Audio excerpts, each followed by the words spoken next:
या शुरू कर। और लेट हो गया मैं। ठीक है। नमो अरिहन्ताणं नमो सिद्धाणं नमो आयर्याणं नमो वज्झायाणं नमो लोये सवसाहुणम्।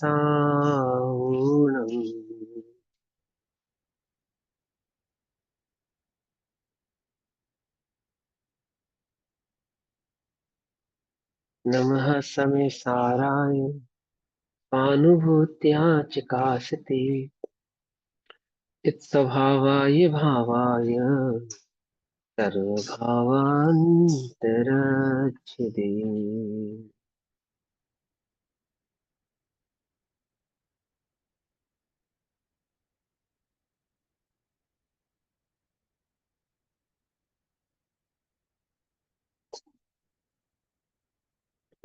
अपनी दोपहर कालीन कक्षा का विषय चल रहा है श्री समय सारणी ग्रंथ। श्री समय सारणी का स्वाध्याय हम सभी आचार्य अमरचंद्र देव द्वारा रचित आत्मख्याति टीका के माध्यम से कर रहे हैं। आत्मख्याति टीका में मोक्ष अधिकार कलश नंबर 181 भाव चल रहा है गाथा नंबर 294 और 293 का, जिसके अंदर आचार्य देव ने ये समझाया कि प्रज्ञा एक सैनी मिनट, द्वारा। वो हाँ, ना शालिनी पिन हो गई, तो सिर्फ शालिनी की स्क्रीन आ रही है। तो कौन करेगा पिन? उसको डबल टैप कर दो स्क्रीन के ऊपर, भैया को पिन कर दो। हाँ हो जाएगा। उसको डबल टैप कर दो स्क्रीन के ऊपर। ठीक है, चलें शुरू करें। हाँ, तो हाँ, कि प्रज्ञा शैनी के द्वारा यानी कि सम्यक ज्ञान के द्वारा जीव और कर्म दोनों के भिन्न भिन्न स्वभाव को पहचान कर और आत्मा की ओर उन्मुख होकर अर्थात आत्म अनुभव द्वारा कर्म का अभाव किया जाता है, अर्थात मोक्ष को प्राप्त किया जाता है। इसी भाव को अब आचार्य अमरचंद्र देव 181 नंबर के कलश में कहते हैं। ठीक, इस भाव को तो 181 नंबर का कलश पढ़ते हैं फिर उसका भाव समझेंगे। प्रज्ञाक्षेत्रिषितेयम् कथमपि निपुणैः पातिता सावधानैः सूक्ष्मेऽन्तसन्धिबन्धे निपततिरभसा दात्मकर्मोभयस्य आत्मानं मगनमन्तः स्थिरविशदलसधम्नि चैतन्यपूरै बन्धन चाज्ञान भावै नियमितमपितः कुर्वती भिन्न भिन्नौ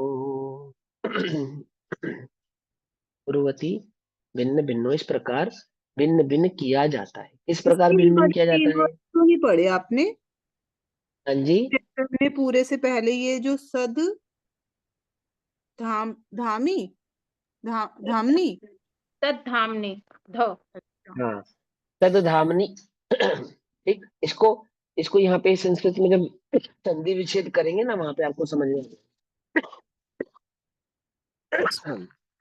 हाँ, इयम शिता प्रज्ञा क्षेत्री, बड़ी क्षेत्री, यह प्रज्ञा रूप तीक्ष्ण शैनी, अर्थात यह सम्यक ज्ञान रूप जो तीक्ष्ण शैनी है, तेज धार वाली शैनी है, तेज धार है जिसकी, है ना।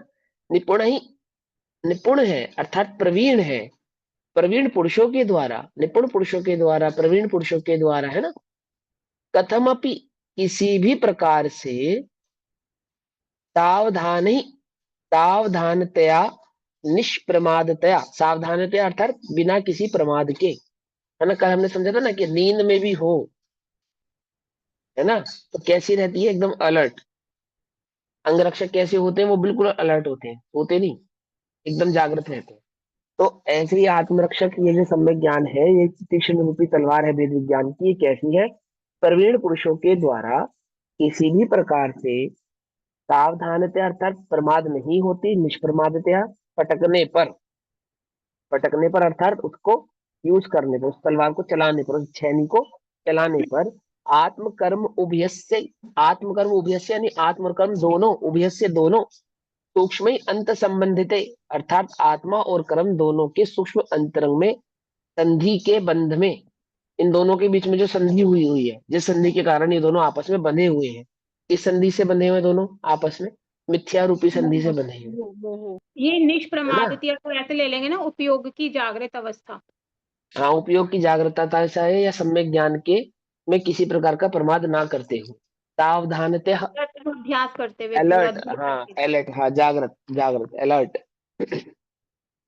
बंद में रभ सात अर्थात शीघ्र निपतति पड़ती है, शीघ्र ही पड़ती है, मतलब बिना किसी देर किए, बिना कोई कोई देर किए, जो ज्ञानी पुरुष होता है, प्रवीण पुरुष होता है, यानी कि जो वेद विज्ञान के भाव स्वभाव को भली प्रकार से जानता है, समझता है, वह क्या करता है कि वह वेद विज्ञान की ये जो प्रज्ञा श्रेणी है, इसको आत्मा और कर्म के बीच में निरंतर चलाता रहता है, निरंतर जागृत रखता है। किस प्रकार पढ़ती है ये जो भेद विज्ञान की तीक्ष्ण श्रेणी है, ये किस प्रकार पढ़ती है?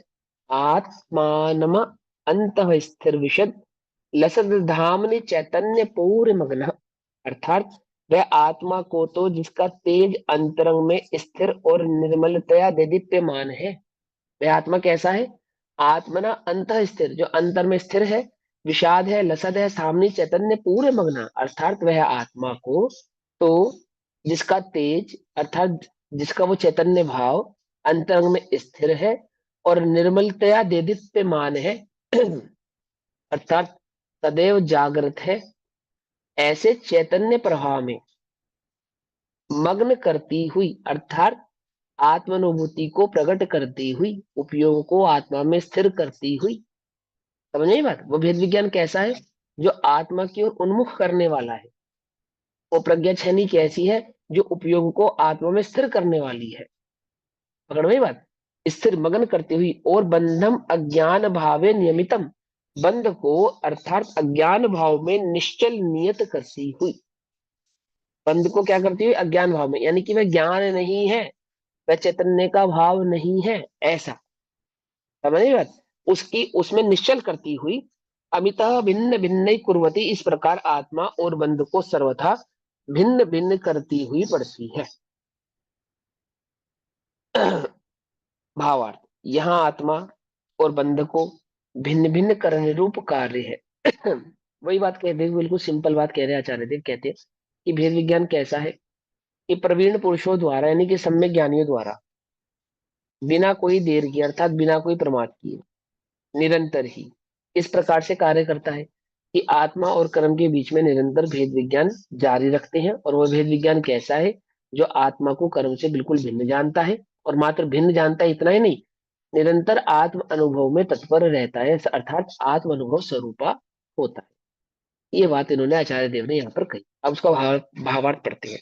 यहाँ आत्मा और बंध को भिन्न भिन्न करने रूप कार्य है, उसका कर्ता आत्मा है। किसका कर्ता आत्मा है? आत्मा को कर्म से भिन्न करने का जो कर्ता है वो आत्मा है ना। प्रज्ञा श्रेणी किसके पास है? कौन चला रहा है? आत्मा चला, आत्मा है। वह करण के बिना, बिना किसी आधार के, करण के बिना कर्ता किसके द्वारा कार्य करेगा?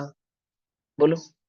कर्ता के लिए जो कार्य करेगा, कर्ता जो कोई कार्य करेगा तो किसी आधार से तो करेगा ना, किसी करण से तो करेगा ना। तो किसी करण के बिना वो कार्य कैसे करेगा? इसलिए करण भी आवश्यक है। और वह करण कैसा है कि निश्चय से कर्ता से करण भिन्न नहीं होता, है ना। कर्ता कर्म करण आदि सब कैसे होते हैं? कर्ता ही करण स्वरूप होता है और कर्म ही कर्ता मय होता है। तो कर्ता कर्म करण आदि कैसे हैं? ये सभी एक ही होते हैं, निश्चय से एक में ही होते हैं। तो निश्चय से कर्ता से करण भिन्न नहीं होता, इसलिए आत्मा से अभिन्न हुई ऐसी है बुद्धि ही इस कार्य में करण है। बुद्धि माने है सम्यक ज्ञान ही, आत्मा का वो ज्ञान गुण ही, वह प्रज्ञा ही, ठीक है ना। वो कैसी है कि इस आत्मा को कर्म से भिन्न करने में करण है, अर्थात आधार है। आत्मा के अनादि बंध ज्ञानावरणादि कर्म है। इसका कार्य भाव बंध तो रागादि है और नो कर्म शरीर आदि है। इसलिए बुद्धि के द्वारा, कौन सी बुद्धि के द्वारा? ये जो बुद्धि वर्त रही है ना अपने को, सम्यक ज्ञान भाव जो वर्त रहा है, ज्ञान जो भाव वर्त रहा है, इसी बुद्धि के द्वारा आत्मा को शरीर से, ज्ञानावरणादिक द्रव्य कर्म से तथा रागादिक भाव कर्म से भिन्न, द्रव्य कर्म से भाव कर्म से भिन्न, नो कर्म से तो भिन्न जानेगा ही, तब जाके तो द्रव्य कर्म और भाव कर्म से भिन्न करेगा अपने को।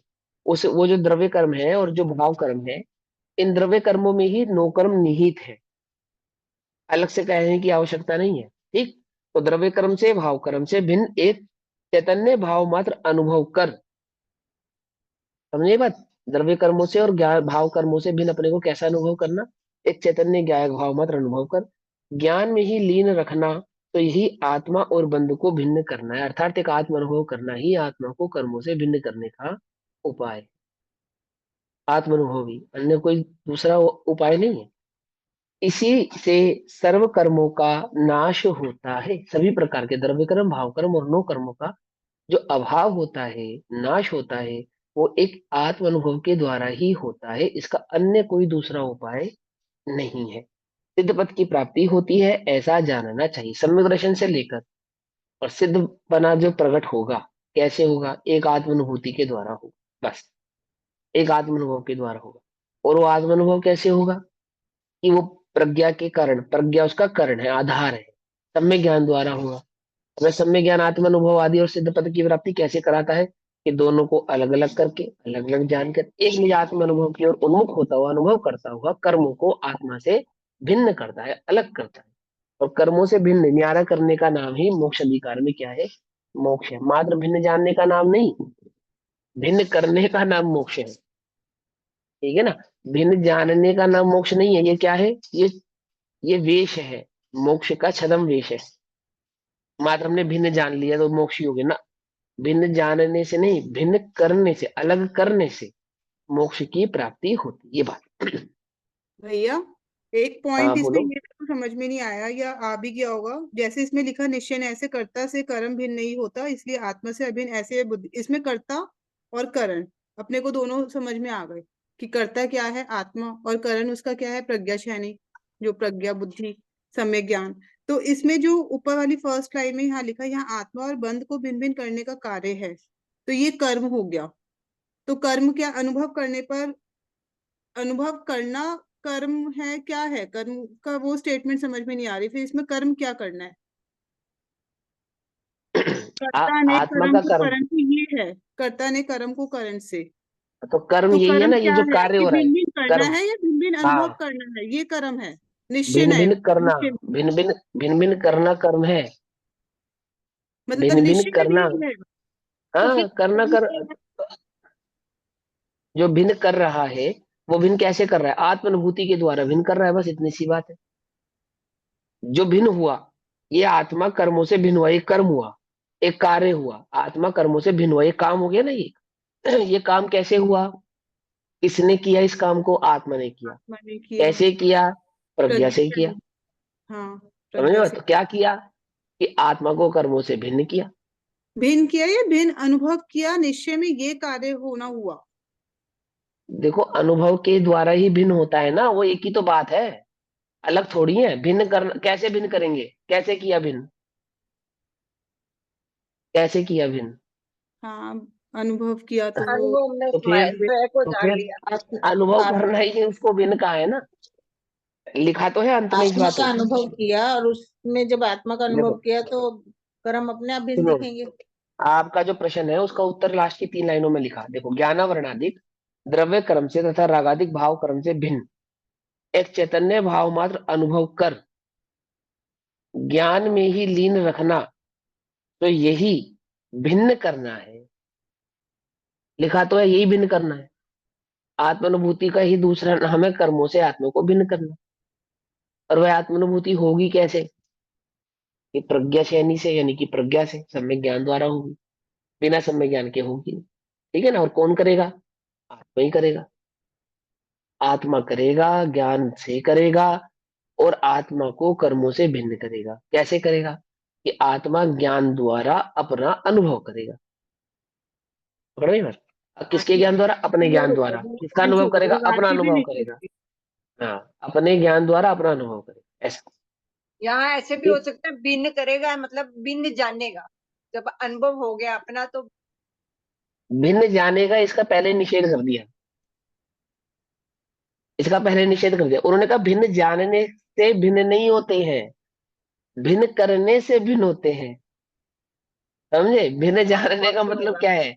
हाँ, वो बोले ये वो भिन्न जानता है। भिन्न जानता है कैसे? भिन्न जाने, बोले अनुभव, अनुभव। भिन्न जान, कोई ऐसा माने कि मैंने भिन्न जान लिया अब मैं भिन्न हो गया, बोले ऐसा नहीं, ऐसा नहीं। मुझे भी भिन्न करना पड़ेगा। मुझे भी समझाना, वहां करण के बिना कर्ता किसके द्वारा कार्य करेगा, मतलब हाँ, ये क्वेश्चन क्या है? कोई काम करेगा तो काम करने के लिए कोई आधार चाहिए ना, कैसे करेगा? आत्मा ने कर्मों को भिन्न किया, तो पूछ रहे कैसे किया? करण माने कैसे, किससे किया, किस चीज से किया? बाई ने सब्जी बनाई, सब्जी साफ करी या बिनारी, या क्या कहते हैं आपके यहाँ पे? काटी शब्द तो अच्छा नहीं है, बिनारी। कैसे बिनारी? कैसे साफ की, कैसे शोधन किया सब्जी का? चाकू से किया ना, हाँ जी। चाकू से किया ना। ऐसे ही आत्मा ने कर्म से आत्मा को भिन्न किया, तो कैसे किया, किस चीज से किया? सम्यक अरे ज्ञान, आत्मा ने, प्रज्ञा छेनी से, प्रज्ञा छेनी से। अनुभव से। कोई बात, कोई बात नहीं, सुनो। जो उसको प्रश्न है उसको समझने दो, ठीक है? जब कोई कार्य होता है ना, कर्ता कार्य कर्ता जो काम को करता है वो कर्ता कहते हैं। और कर्ण से, जिसके द्वारा वह काम किया जाता है। एक व्यक्ति ने दूसरे व्यक्ति को मारा, तो प्रश्न उठेगा कैसे मारा? हाथ से मारा, डंडे से मारा, गोली से मारा, बंदूक से मारा, तोप से मारा, कैसे मारा? ये प्रश्न है ना भाई। हाँ तूने जी। हाथ से मारा, डंडे से मारा, बंदूक से मारा, तो जिसके द्वारा मारा गया, जिस चीज के द्वारा उसको मारा, उसको कर्ण कहेंगे, ठीक। उसको कर्ण कहेंगे। तो आत्मा ने कर्मों का नाश किया, या आत्मा ने कर्मों से आत्मा को भिन्न किया, तो कैसे किया, किस चीज से किया? वो जो भेद। जो हाँ, जो भेद विज्ञान है ना, उस भेद विज्ञान को कर्ण कहेंगे, कर्ण से किया। कर्ता जब ठीक। कोई कार्य करता है तो किसी कर्ण से करता है, ठीक है। ठीक ठीक। है? बिना कर्ण के कार्य नहीं होगा। तो ठीक। वो कारण की बात यहाँ पे कर रही है कि आत्मा ने कर्मों से आत्मा को जो भिन्न किया, कैसे किया? कि सम्यक ज्ञान द्वारा किया। अब सम्यक ज्ञान किसका था? आत्मा का ही था। तो कर किसने किया? आत्मा ने किया। किसके द्वारा किया? सम्यक ज्ञान के द्वारा किया, यानी अपने ही द्वारा किया। और किसको किया? कि अपने को ही अलग किया। समझ नहीं पाती समझ? तो निश्चय से कर्ता कर्म करण तीनों आत्मा ही हो गए। हाँ जी। आगे ना बस समझ ऐसा। हाँ। तो फिर एक बात ध्यान रखो, भिन्न जानने का नाम भिन्न करना नहीं है, ये पहले ही आचार्य देवों ने कह दिया। भिन्न करना ही भिन्न करना है, मात्र भिन्न जानना भिन्न करना नहीं है। भिन्न जानकर भिन्न करो, बोले कैसे करें? अब भिन्न जान ले, बोले हाँ, अब आत्मा अनुभव करो। अनुभव करना भिन्न करना है। हम तो भिन्न जानते हैं, भिन्न जानते हैं, आत्मा अनुभव करते हो कि नहीं करते? तो भिन्न नहीं जानते, भिन्न जानने का नाम भिन्न करना नहीं है। भिन्न करना, भिन्न करना ही है। कर्म का छेदन होना, कर्म का अभाव होना, कर्म को आत्मा से अलग करना ही भिन्न करना है। मात्र भिन्न जानने का नाम भिन्न जानना नहीं। ठीक है ना? भिन्न जानकर क्या करो? अलग करो। कैसे अलग करेंगे? अलग कैसे करेंगे? आत्मानुभूति सम्यक द्वारा ज्ञान, अलग करो, प्रज्ञा। सम्यक ज्ञान प्रज्ञा द्वारा अलग करो, ऐसा। अब गाथा नंबर 295, 295 नंबर की गाथा कहते हैं। जीवो बंधो यतः छिज्जन्ति सलक्षणे ये हिम बंधो छेद दव्वो शुद्धो अपायघे तव्वो छेदन होवे जीव बंध का जहाँ नियत निज निज चिन्ह से। मानो कर्म को आत्मा से अलग करते हैं, कहाँ? जहां पर उनके अलग अलग चिन्हों से पहचान कर, उनके लक्षणों से पहचान। कौन से लक्षणों से पहचान कर? नियत लक्षणों से पहचान। ठीक। छेदन होवे जीव बंध का। जहाँ नियत निज निज चिन्ह से, वहाँ छोड़ना इस बंध को, जीव ग्रहण करना शुद्ध को। है ना? वहाँ क्या होता है? वहाँ छोड़ना इस बंध को और ग्रहण किया जाता है एक शुद्ध चैतन्य भाव को। इस प्रकार जीव और बंध इस प्रकार तो सम्यक ज्ञान के द्वारा, है ना? तो इस प्रकार जीव और बंध अपने निश्चित स्वलक्षणों से छेदे जाते हैं। है ना? निश्चित स्वलक्षण ये तो बताइए ना, किसको कहते हैं निश्चित स्वलक्षण? भूले तो नहीं? जिसमें लक्षणाभास का दोष ना हो, जो उसका अपना असाधारण लक्षण हो, असाधारण गुण हो, उसको क्या कहते हैं? नियत या निश्चित स्वलक्षण छेदे जाते हैं।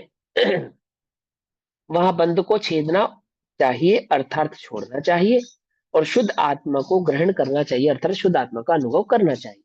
आत्मा और बंध को प्रथम तो उनके नियत स्वलक्षणों से विज्ञान से सर्वथा ही छेद अर्थात भिन्न करना चाहिए।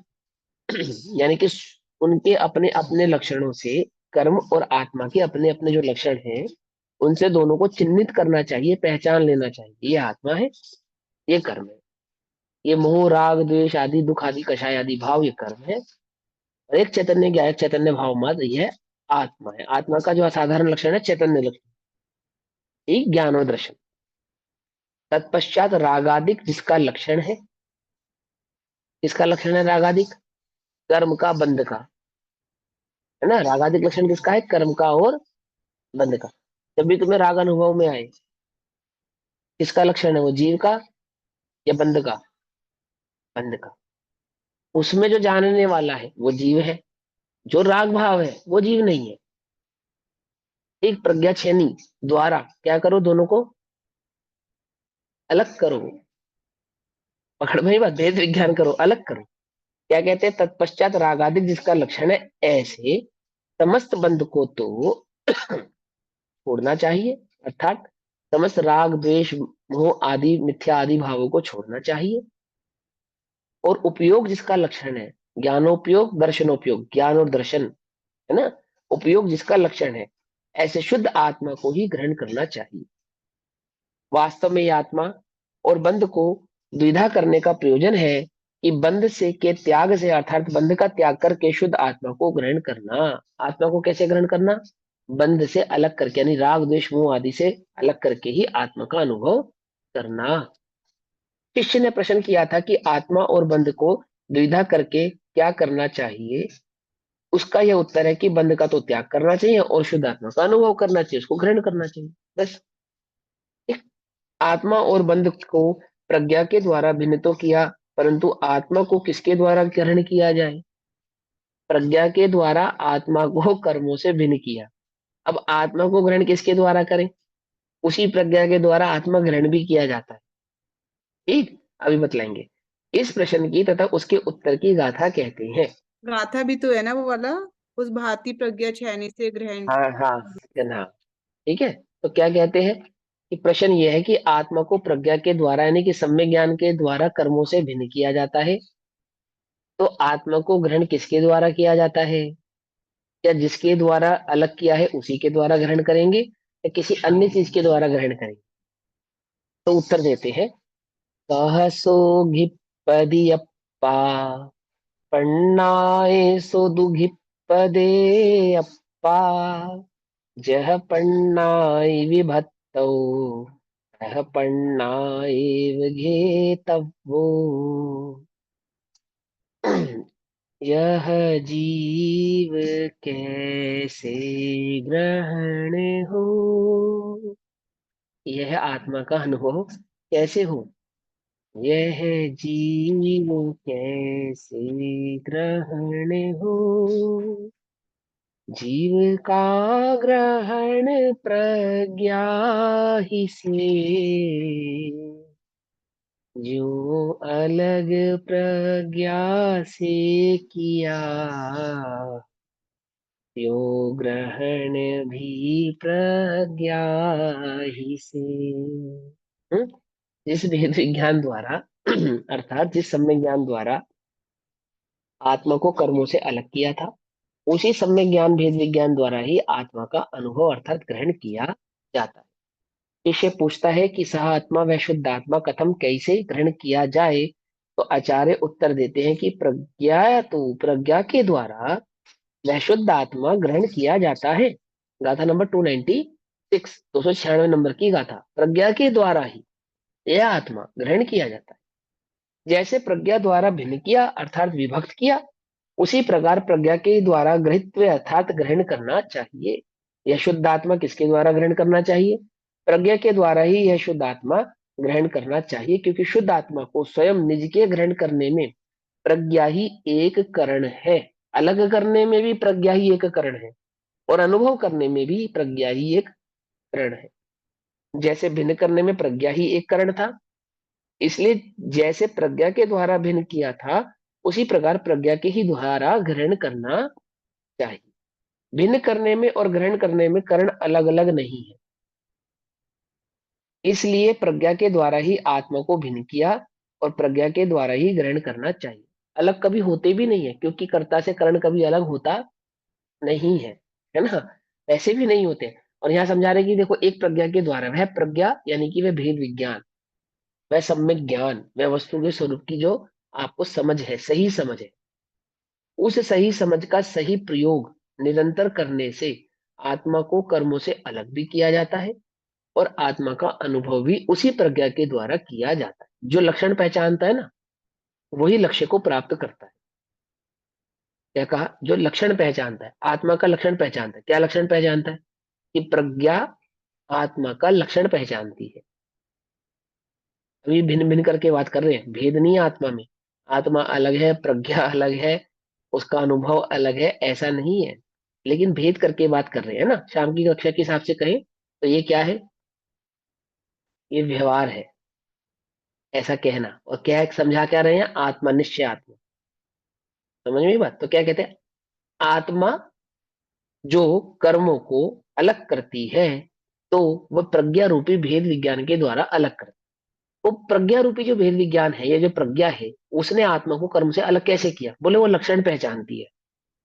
वो जो प्रज्ञा रूपी छेनी है ना, पैनी छेनी, वो लक्षण पहचानती। किसका? आत्मा का और कर्म का। आत्मा का और कर्म का क्या पहचानती है? लक्षण पहचानती है। मूर्तिकार पत्थर में ये पहचानता है कि किस पत्थर को निकालने से वो मूर्ति शेप लेगी, वो पत्थर मूर्ति का आकार लेगा। समझे? पत्थर जोड़ने से नहीं, पत्थर निकालने से, पत्थर में से पत्थर को निकाल देने से। निकालता कैसे है? छेनी के द्वारा। हथौड़े से छेनी पे मारता है ना, तो छेनी मारता जाता है, पत्थर निकलता जाता है, और पत्थर निकलता जाता है, और इधर मूर्ति बनती जाती है। ऐसे ही ये जो भेद विज्ञान की प्रज्ञा श्रेणी है, ये पहचानती है कि किसको तो निकालना है और किस में से निकालना है। यानी आत्मा के लक्षण को भी पहचानती है और कर्म के लक्षण को भी पहचानती है। एक बात। अब लक्ष्य को कौन प्राप्त होता है? जो लक्षण को पहचानता है वही लक्ष्य को प्राप्त होता है ना। लोक में भी लक्ष्य को प्राप्त होने के लिए क्या करें? कि लक्ष्य के लक्षण को पहचाने, है ना। हे अर्जुन, तुम्हें क्या दिखाई दे रहा है? लक्ष्य। लक्ष्य लक्ष्य लक्ष्य का क्या दिखाई दे रहा है तुम्हें? कि मुझे सिवाय कबूतर के तोते की आंख के सिवा और कुछ नजर नहीं आ रहा। समझे? अर्जुन को क्या नजर आ रहा है? सिर्फ तोते की आंख नजर आ रही है, वही उसका लक्ष्य है। और लक्ष्य का लक्षण क्या है? तीर निशाना कहाँ लगाना था? आंख पे लगाना था, बस बात खत्म। बात समझ रहे? लक्ष्य को कौन प्राप्त करेगा? जो लक्षण को पहचानेगा। ऐसे ही यह प्रज्ञा आत्मा के लक्षण को पहचानती है। कर्म के लक्षण को तो पहचाना था, उसको तो अलग कर दिया। आत्मा के भी लक्षण को पहचानती। चूंकि वह आत्मा के लक्षण को पहचानती है, इसलिए आत्मा को प्राप्त अनुभव ग्रहण भी वह प्रज्ञा ही करने वाली है। उस प्रज्ञा के द्वारा ही उस आत्मा का अनुभव किया जाने वाला है, उसको ग्रहण किया जाने वाला है। ठीक है, समझ में आई बात? ये तो समझाने की अपेक्षा से, वास्तव में तो आत्मा ही प्रज्ञा है, प्रज्ञा ही अनुभव है, अनुभव ही आत्मा है। आत्मा, प्रज्ञा, अनुभव, ये तीन नहीं है, एक ही है, एक ही है। समझाने की अपेक्षा हम समझा रहे ना आपको, तो आत्मा ने प्रज्ञा के द्वारा अपना अनुभव किया, अर्थात अपने को प्राप्त किया, ऐसा कह रहे हैं। पर वास्तव में हो क्या रहा है? एक आत्मा ही, आत्मा का ही, आत्मा के द्वारा ही आत्मा को प्राप्त होता है। बोलो भैया, मिठास को कौन प्राप्त होता है?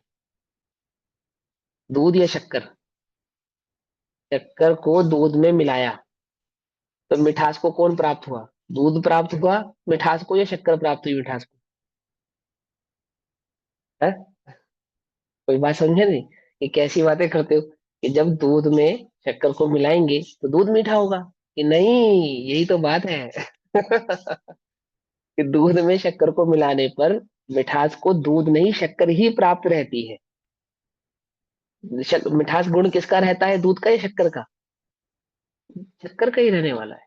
मीठा कौन होता है, दूध या शक्कर? मीठा शक्कर, मीठी शक्कर ही होती है, दूध कभी मीठा होता नहीं। लक्षण लक्ष्य को प्राप्त करता है, जिसको लक्षण की खबर होती है वही प्राप्त करता है, जिसका भैया होता है उसी को प्राप्त जो होता है। ये हाँ, प्रज्ञा से हमने अलग किया फिर प्रज्ञा से ग्रहण किया, तो ये एक समय में हम्म, होने वाला कार्य है ये भी? एक ही समय में होता है, एक ही समय में होता है। समझाने की अपेक्षा से कह रहे हैं आपको, एक ही समय में एक साथ होता है, युगपद होता है। अलग करना और ग्रहण करना युगपद होता है। देखो, मूर्तिकार मूर्ति में से छेनी मार के पत्थर अलग करता है, तो पत्थर का अलग होना और मूर्ति का शेप लेना अलग अलग होते हैं, एक ही बार एक ही साथ होते हैं? एक ही साथ होते हैं ना, पत्थर भी हाँ अलग होता है, और अलग होने के साथ साथ वो मूर्ति शेप लेती है, एक साथ होती नहीं होती, एक ही समय में होता है ना। फिर ऐसे ही कर्म आत्मा से भिन्न होते हैं और आत्मा अनुभव होता है, एक ही समय में होता है, कोई अलग अलग थोड़ी होते हैं। कुछ बात समझ में नहीं आई? समझाने में ही भेद है, वस्तु में कोई भेद नहीं है। ठीक, तो क्या कहते हैं देखो, करने में प्रज्ञा ही एक करण है, जैसे भिन्न करने में प्रज्ञा ही एक कारण था, इसीलिए जैसे प्रज्ञा के द्वारा भिन्न किया था, उसी प्रकार प्रज्ञा के द्वारा ही ग्रहण करना चाहिए। अर्थात प्रज्ञा के द्वारा ही ग्रहण होता है, करना क्या चाहिए, होता ही प्रज्ञा के द्वारा है। भिन्न करने में और ग्रहण करने में करण अलग अलग नहीं है, इसलिए प्रज्ञा द्वारा ही आत्मा को भिन्न किया और प्रज्ञा के द्वारा ही ग्रहण करना चाहिए। अब यह प्रश्न होता है कि आत्मा को प्रज्ञा के द्वारा कैसे ग्रहण करना चाहिए, तो उसका उत्तर क्या? प्रज्ञा के द्वारा ग्रहण करना चाहिए, तो कैसे ग्रहण करना चाहिए प्रज्ञा के द्वारा? पन्नाए घितव्यो जौ चेदासो अहम तु निश्चयदो अवशेषा जे भावा ते मध्य परितीर्णादव्वा कर ग्रहणे प्रज्ञा से नियत। नियत, नियत माने तत्काल, और नियत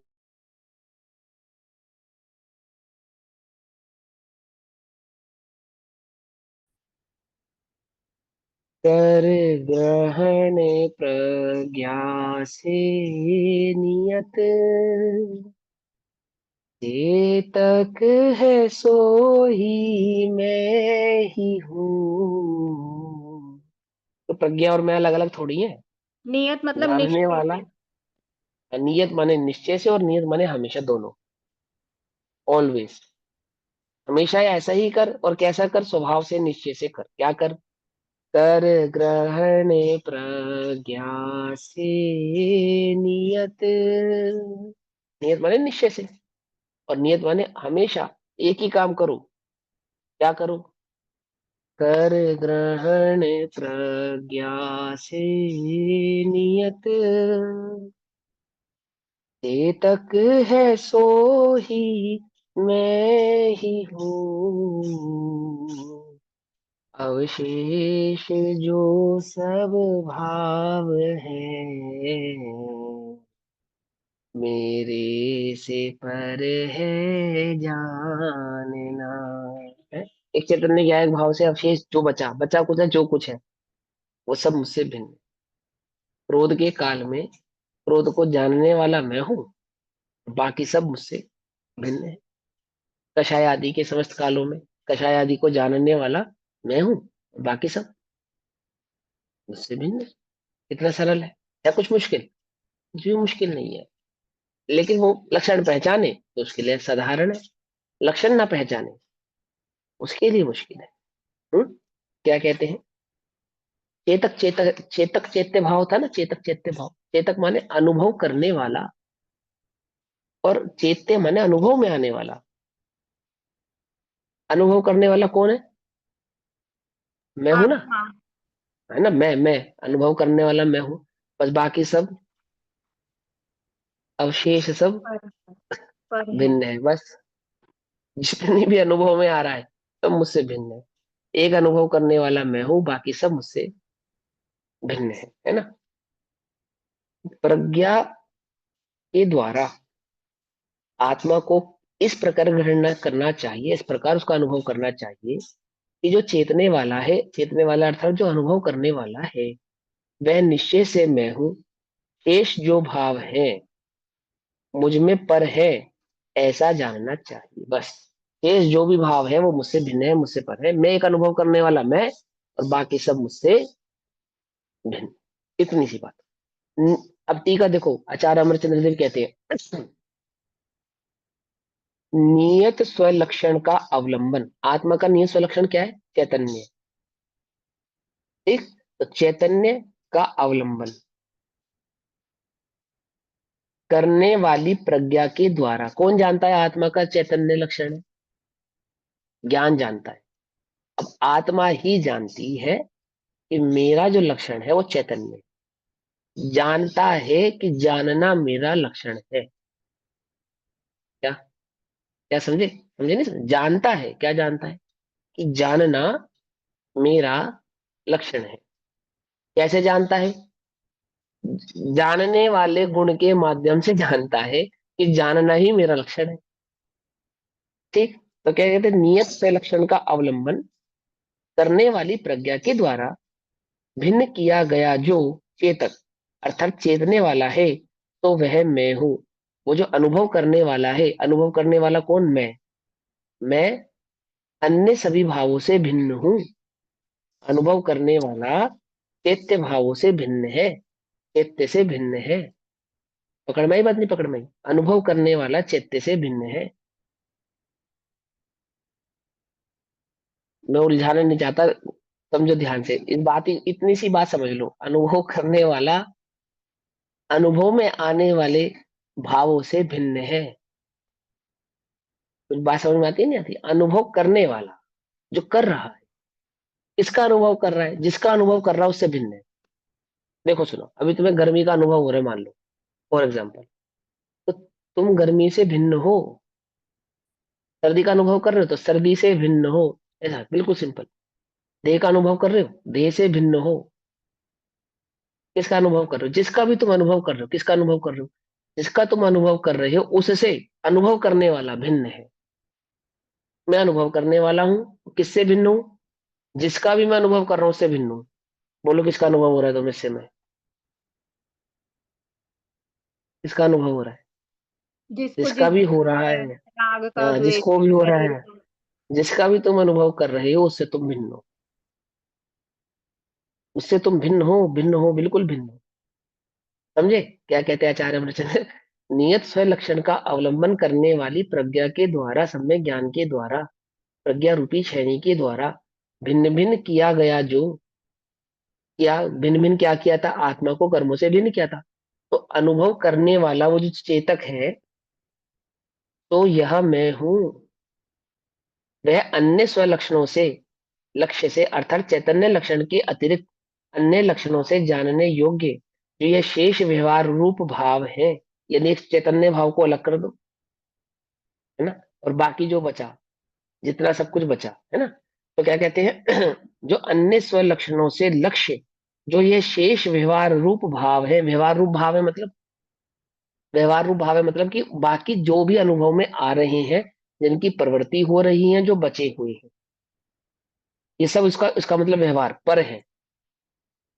वे सभी चेतक वे सभी चेतकत्व रूप व्यापक से व्याप्त नहीं होते, अर्थात ज्ञान ज्ञेय में व्याप्त नहीं होता। जिसका अनुभव किया जाता है उसमें वह आत्मा व्याप्त नहीं होता। समझे नहीं? व्याप्त हो रहा है वो मिथ्यात्व है, वास्तव में व्याप्त नहीं होता। व्याप्त नहीं होता मतलब उसमय नहीं होता, उस रूप नहीं होता, उसका नहीं हो जाता, व्याप्त नहीं होता। व्याप्त के व्याप्त नहीं होता, इसलिए मुझ में अत्यंत भिन्न है, अर्थात वे मुझसे अत्यंत भिन्न है, अत्यंत अभाव है हम दोनों के बीच में। अनुभव में जो चीज आ रही है ना, उससे अनुभव करने वाला कैसा है? अत्यंत भिन्न है। खंड से मैं बिल्कुल अत्यंत भिन्न हूं, ये तो बिल्कुल स्थूल उदाहरण है। भाव कर्म से यह आत्मा अत्यंत भिन्न है। समझे नहीं समझे? अनुभव में आने पर भी उनसे कैसा है? अत्यंत भिन्न है। राग का अनुभव करने पर भी ये आत्मा राग से अत्यंत भिन्न है।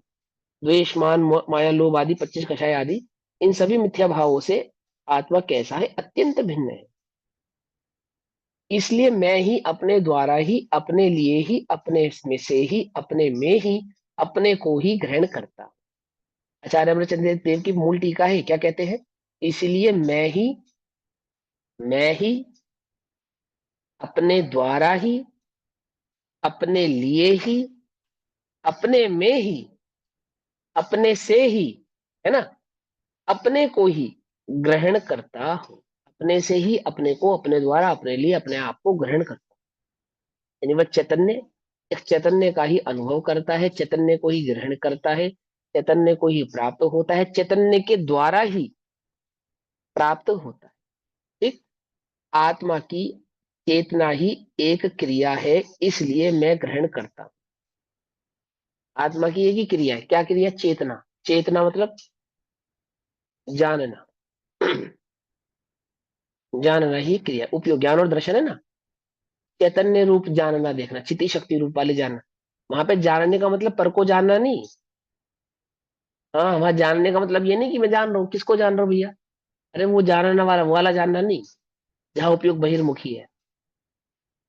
और वो वाला जानना भी नहीं जहाँ स्वयं को जान रहा है, ये वो जानना भी नहीं है।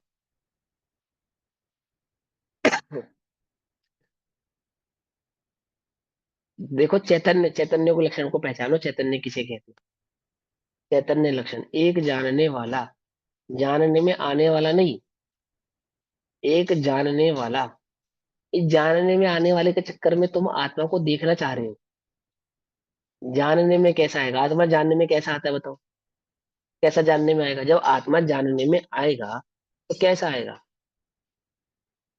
अभी जैसा जानने में आ रहा है ऐसा ही आएगा। समझ में ही बात? नहीं समझ में आई? अभी आत्मा क्या कर रहा है? अभी इस समय क्या कर रहा है? जान ही रहा है ना। इस टाइम भी जान रहा है। जान ही रहा है। जान उस रहा है। समय भी बस जाने ही रहेगा। जिस समय से वो जानेगा उस समय भी बस जानने वाला ही आत्मा होगा। जैसा अभी जानने वाला है उस समय भी बस जानने वाला ही है।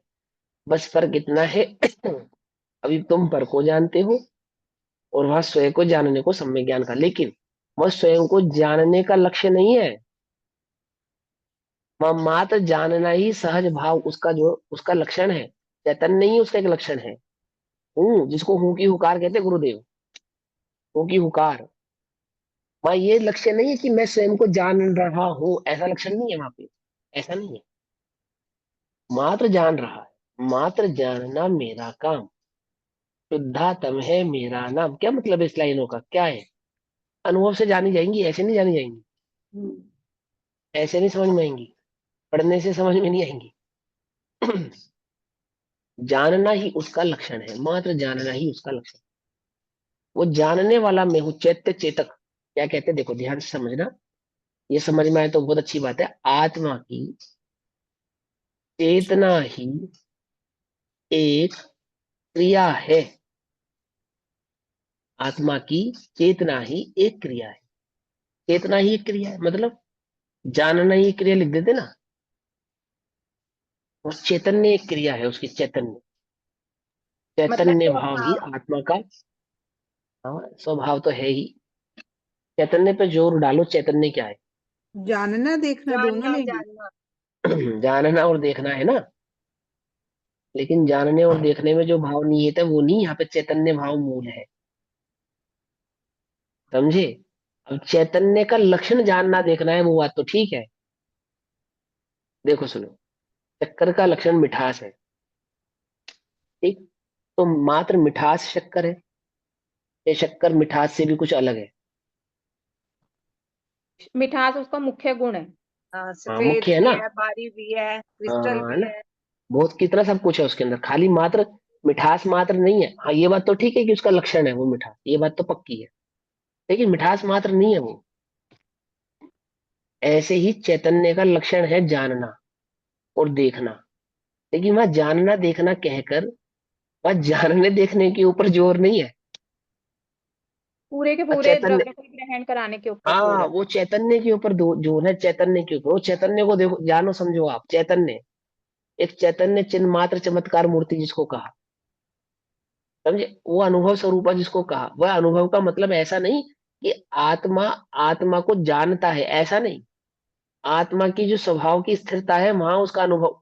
अब कैसे समझे, कहने में तो ऐसे ही आएगा आत्मा आत्मा को जानता है, लेकिन जिसको वो जानता है वो सब गे है। क्या कहा? सब गे है। आत्मा आत्मा के, अब मैं मेरे जानने में जब मैं आऊंगा ना, तो मैं मेरे लिए गे हो जाऊंगा। कुछ बात समझ में आती जाती है? मैं मेरे लिए गे हो जाऊंगा। वहां आत्मा को जानने का लक्षण नहीं, लक्ष्य नहीं है, मैं आत्मा हूं, ये भाव है।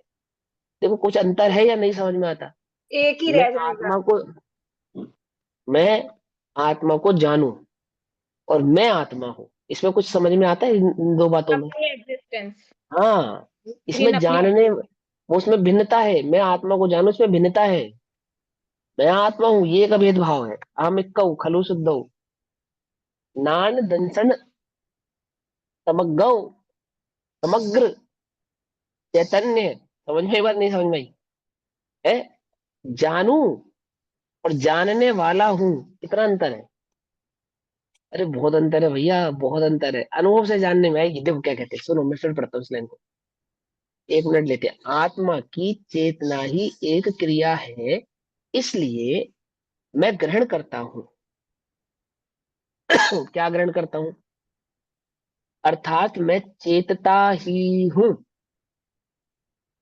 चेतता ही हूँ, चैतन्य वाला ही हूँ, अनुभव करने वाला ही हूँ, अनुभव स्वरूपा ही हूँ, चेतता हुआ ही चेतता हूँ, चेतता हुआ ही चेतता हूँ, अनुभव में होता हुआ ही अनुभव स्वरूपा हूँ, चेतते द्वारा ही चेतता हूँ। जिसके द्वारा चेता जाता है ना, उसी के द्वारा चेतता हूँ। चेतते हुए के लिए ही चेतता हूँ और चेतते हुए से चेतता हूँ। चेतते में ही चेतता हूँ, चेतते को ही चेतता हूँ, अथवा नहीं चेतता।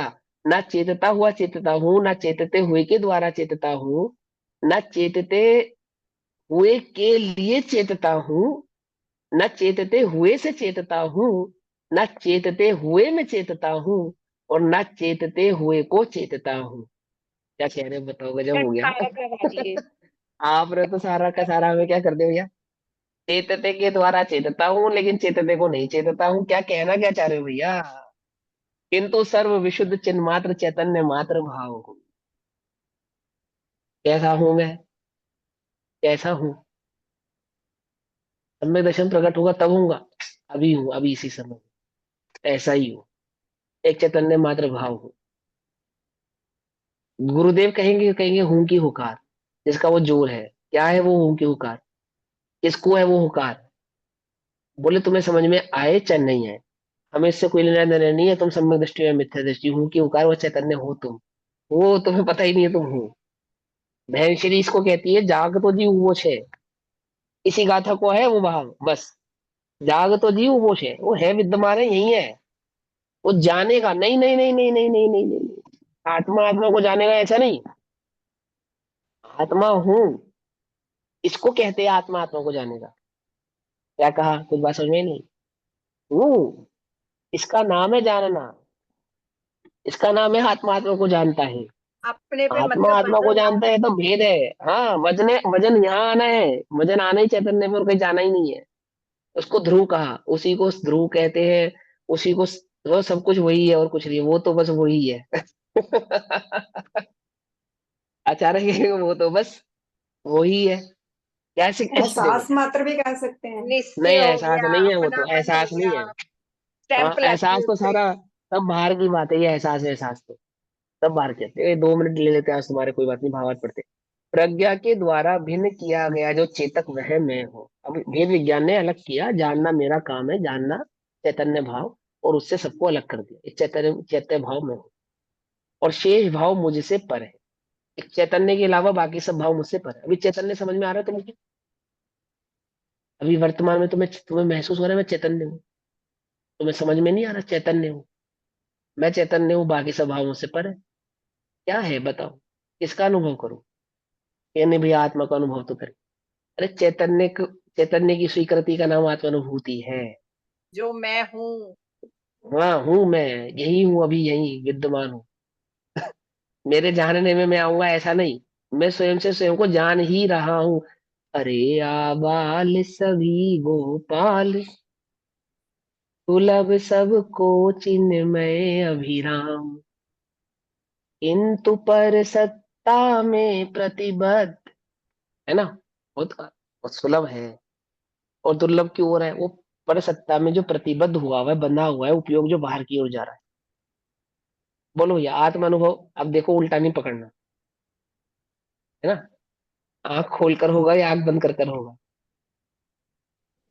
बोलो, क्वेश्चन दोबारा रिपीट करना। आंख खोलकर होगा या आंख बंद कर कर होगा? वो आत्मा वो तो जानने हो में ही रहा आएगा ना। है। हाँ, लेकिन अभी समझना पड़ेगा बहुत ध्यान से। ये बात ठीक है कि अनुभव के समय आंखें बंद होती हैं, पर अनुभव के आंखों का उससे कोई लेना देना नहीं है। नासाग्र दृष्टि है ना भगवान की। तो यही समझा रहे, ना खोलने का चक्कर है ना बंद करने का चक्कर है इसके अंदर।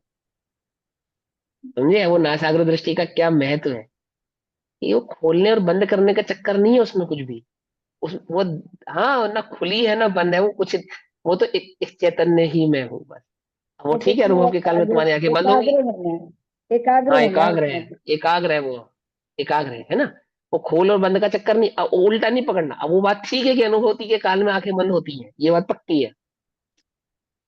लेकिन वो क्यों होती है? क्योंकि छद्मस्त एक समय में एक ही को जानता है, बस इसलिए होती है, और कोई कारण नहीं है उसका। और वहां युगपद का लक्षण है वो जो आंखों की जो अ, नासाग्रता है ना, यानी आधी खुली आधी बंद, वो वास्तव में युगपद का लक्षण है। क्योंकि आत्मा की तो आंखें होती नहीं, और अरिहंतों की आंखें बनाई जाती हैं, वो आधी खुली आधी बंद होती हैं और नासाग्र होती हैं। वो वास्तव में युगपद का लक्षण है। तो ये युगपद का लक्षण कैसे हुई, ये कैसे हुई, वो हम समझेंगे, कल समझाऊंगा मैं आपको। अभी भावार्थ है, समय हुआ, बाकी कक्षा हम कल मुझे पढ़ेंगे। एक अभी क्वेश्चन सभी भी को जय। पूछना है, 2 मिनट में बता देना चाहिए। हाँ चलो बताओ, ओम नमः सिद्धि। वो बोलो। जिनवानी छुट्टी कर लेते हैं। निज निधि निज में बताई, जहाँ अनंत उपकार है, उसके लिए जिनवाणी माँ को वंदना शत।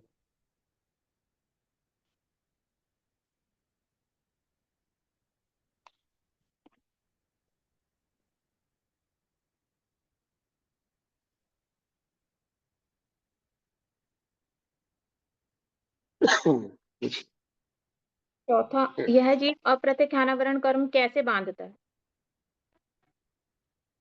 ये जीव अप्रत्याख्यानावरण क्रम कैसे बांधता है?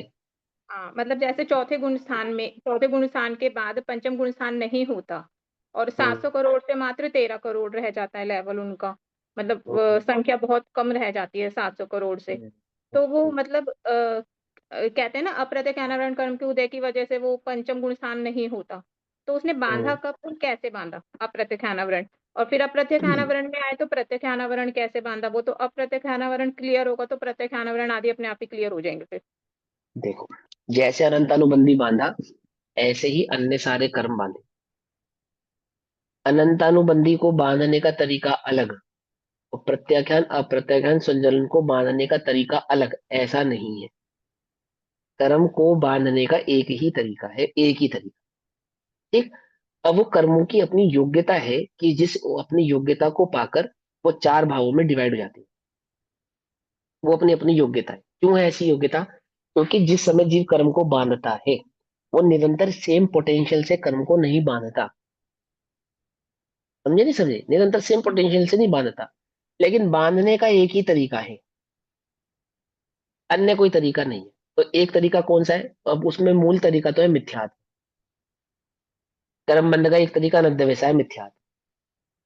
तो जिस समय जो अनंतानुबंधी के निषेध बांधे, अप्रत्याख्यान के बांधे, प्रत्याख्यान के बांधे और संजुलन के बांधे, उस सभी निषेधकों को बांधने का जो कारण रहा, एक स्वरूप की अज्ञानता ही रही।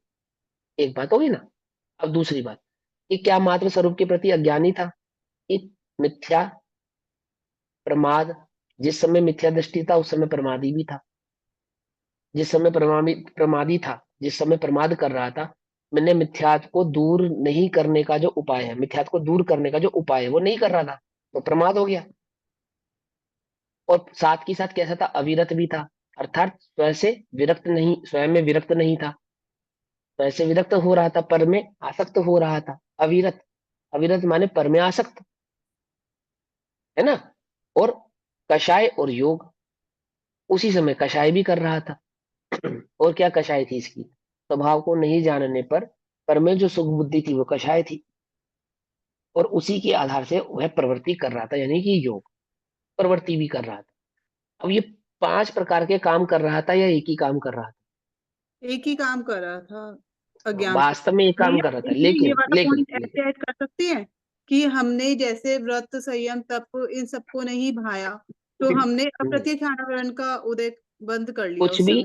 कुछ भी नहीं है, ऐसा कुछ नहीं है, कि हम ऐसा अगर ये कुछ नहीं है निरंतर ये। बंद, अगर हम इसे नहीं, क्योंकि अगर हम ऐसे लगाएंगे तो द्रव्यलिंगी तो अपना बहुत उत्कृष्ट तप कर रहा है, हाँ, वो तो तो वह उसको तब तो त्याग को हुआ रहा है, अप्रत्याख्यान का अब बंद ही तो नहीं हो रहा होगा। बंद ही नहीं हो रहा होगा। लेकिन हो रहा है, लेकिन हो रहा है, क्योंकि अनंतानुबंधी के साथ सबका बंद होगा।